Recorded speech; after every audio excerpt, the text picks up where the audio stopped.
Assalamualaikum warahmatullahi wabarakatuh. Salam sejahtera untuk kita semua. Puji syukur atas nikmat yang Allah Subhanahu wa Ta'ala limpahkan. Semoga kita semua selalu diberikan kesehatan. Tak lupa pula kita hadiahkan selawat beriring salam Allahumma sholli ala Muhammad wa ala ali Muhammad, yakninya kepada baginda Rasulullah Muhammad sallallahu alaihi wasallam. Perkenalkan, nama saya Fitri Rahmadani dengan NIM 22052088 yang akan bertugas sebagai pemandu dari berjalannya video saat ini. Adapun rekan kelompok saya, yakni Fajar, kami di video kali ini ingin menuntaskan tugas studi masyarakat Indonesia dan membagi sedikit pengetahuan mengenai sejarah Nusantara, yaitu suku Minahasa. Untuk lebih lanjutnya, mari kita simak yang akan dimulai oleh rekan saya terlebih dahulu.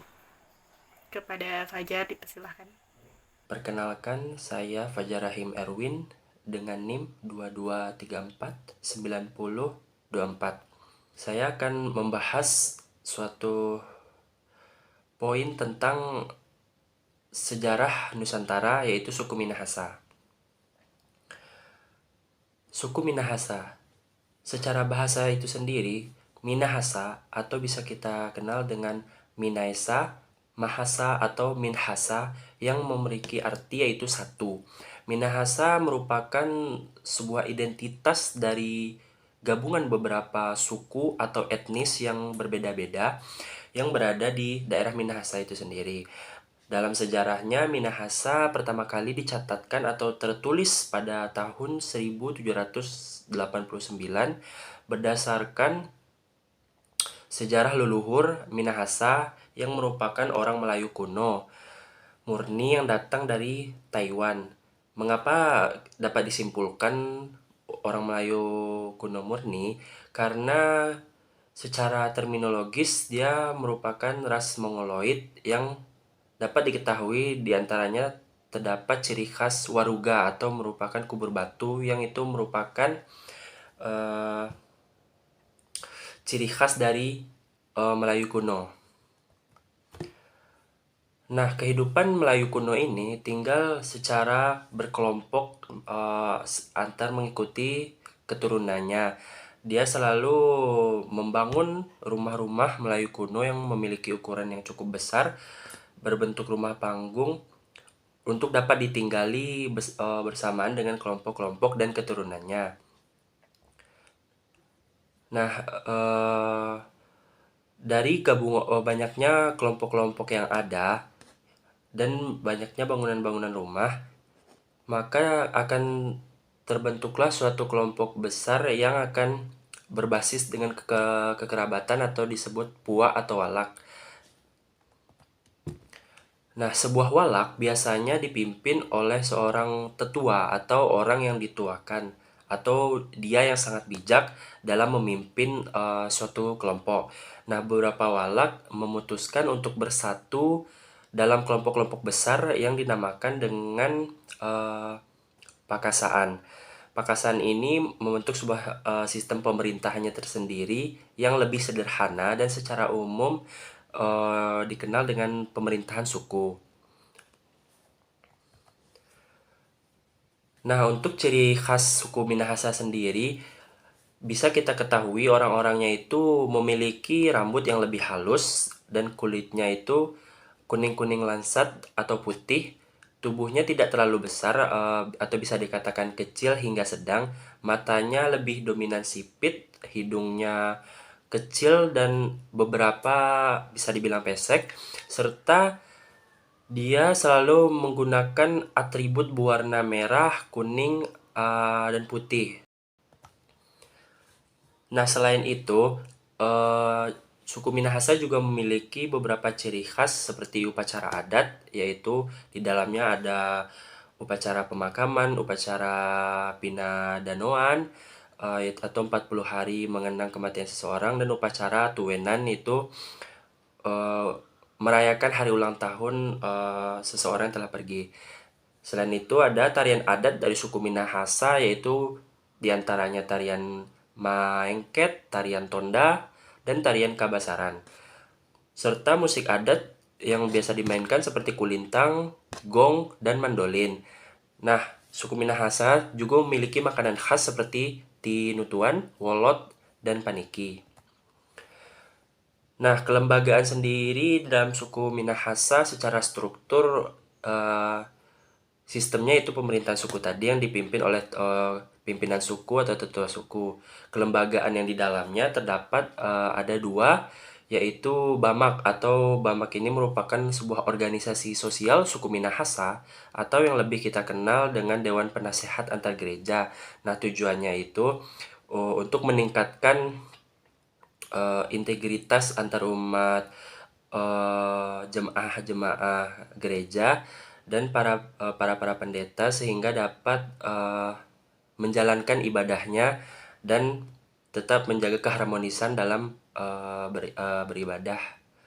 Selanjutnya ada Mapalus. Mapalus ini merupakan budaya tradisional daerah Minahasa, budaya gotong royong yang terbentuk dari masyarakat Minahasa itu sendiri.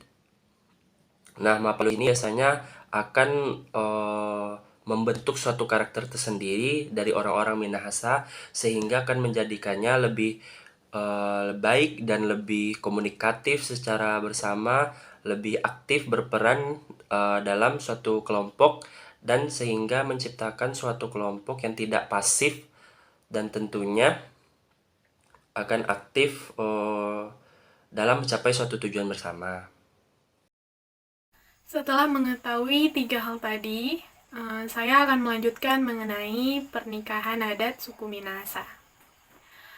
Masyarakat Minahasa adalah masyarakat yang kekerabatannya yaitu patrilineal, yang dimana hubungan kekerabatan berdasarkan darah ayah. Nah, menurut Sojono Sukanto, perkawinan dengan sistem kekerabatan patrinal ini mengakibatkan istri menjadi anggota masyarakat dari pihak suami. Perkawinan adat Minahasa dilaksanakan dalam 9 tahap runtutan. Nah, tahap yang pertama itu disebut dengan Ipuna. Ipuna adalah perjodohan anak, di mana disebutkan jodoh oleh orang tuanya. Nah, pernikahan ini diatur dengan bisa berlanjut ataupun berakhir ketika anak-anak tumbuh dewasa. Dilanjutkan pada tahap yang kedua, yang disebut dengan Kumewit. Setelah tamat sekolah atau kuliah, para orang tua memberitahukan kepada orang tua pihak yang ingin diajak menikah. Nah, komunikasi ini tidak secara langsung, melainkan melalui perantara yang disebut dengan kekelang. Nah, jika sudah ada kesepakatan antara orang tua, maka akan lanjut ke tahap selanjutnya.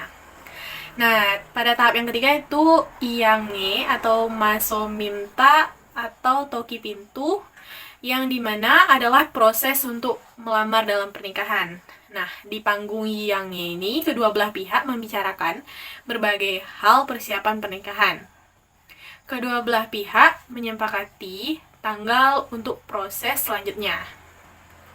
Pada tahap yang keempat disebut dengan Pekoan. Nah, ini berjalannya diskusi biaya pernikahan dan aset pernikahan pada tahap ini gitu. Biaya pernikahan itu ditanggung oleh pihak laki-laki karena biayanya yang cukup tinggi di masyarakat. Nah, ketika bayi laki-laki lahir, para orang tua sudah mempersiapkan seperti berternak babi guna mempersiapkan biaya pernikahan sang anak di masa depan dan menabung untuk sang anak. Pada tahap yang kelima, yaitu disebut dengan mewah atau antar harta. Pihak laki-laki menyerahkan harta kepada pihak perempuan sesuai dengan pembahasan dalam pekoan. Nah, mewah ini melangsungkan pernikahan itu setidaknya dalam 6 bulan lalu gitu. Nah, asetnya itu meliputi harta perkawinan dari anak gadis yang ingin dinikahi dan harta perkawinan orang tua mempelai wanita yang sering disebut dengan pengganti air susu. Dan yang ketiga itu biaya pernikahan. Harta yang diserahkan dapat berupa sejenis kain, lemari, tempat tidur, perhiasan sepatu, 1 set gaun pengantin, dan lain-lainnya. Dan yang lanjut tahap ke-6 disebut dengan tumanda atau perkawinan adat. yaitu surat nikah untuk ditandatangani. Nah, pada tahap ini kedua mempelai menandatangani surat nikah tradisional dulu yang dikeluarkan berdasarkan undang-undang lama. Lalu surat nikah ini diserahkan ke gereja. Nah, sekalipun menikah menurut adat, kedua mempelai ini tidak berhak hidup bersama atau melakukan hubungan suami istri. Harus sesuai dengan surat dari kepala adat, diserahkan ke gereja untuk dirilis ke publik gitu. Pada tahap yang ketujuh disebut dengan idukat, yang artinya pernikahan itu diumumkan secara terbuka, lalu pengumuman biasanya dilakukan melalui gereja lokal. Pada tahap yang ke-8 disebut dengan kawin atau nikah. Nah, pesta di hari pernikahan atau pergi melalui catatan sipil terlebih dahulu, kemudian pergi ke gereja untuk diberkati atau memberkati. Pada tahap yang terakhir itu disebut makewade atau balas gereja, yakni membawa pengantin baru ke rumah mempelai pria setelah pesta pernikahan. Pengantin baru kembali ke rumah pengantin wanita dulu. Keesokan harinya kedua mempelai diantar ke rumah si mempelai pria. Nah, rumah adat Minahasa memiliki jumlah anak tangga ganjil, itu 7, 9, atau 11. Nah, setiap keluarga itu disuruh melangkah dapat hadiah gitu, berupa pohon, ladang, mobil, rumah, dan lain-lain. Adapun kepercayaan setelah menikah dari suku Minahasa, yaitu menanam sebuah tanaman yang disebut dengan tanaman tawaang. Nah, seperti yang kita lihat, itu menurut kepercayaan orang-orang dahulu gitu, tanaman ini digunakan sebagai akta nikah bagi setiap pasangan.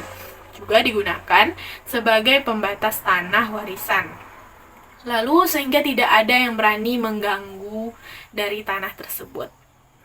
Sistem kewarisan adat yang mana para ahli waris mewarisi harta peninggalan pewaris secara perorangan. Mengenai pembagian harta warisan masyarakat Minahasa ini, menurut Jerry Kills, Boys Wakadada, dan kawan-kawan, harta warisan masyarakat Minahasa ditentukan dan dibagi pada saat musyawarah keluarga, baik sebelum pewaris meninggal dunia atau setelah pewaris meninggal dunia. Dan biasanya pembagian ini dibagi secara merata kepada seluruh anggota keluarga, yaitu keluarga inti atau bati. Harta warisan masyarakat Minahasa dibagi dua, yaitu harta warisan tidak dapat dibagi dan harta warisan yang dapat dibagi.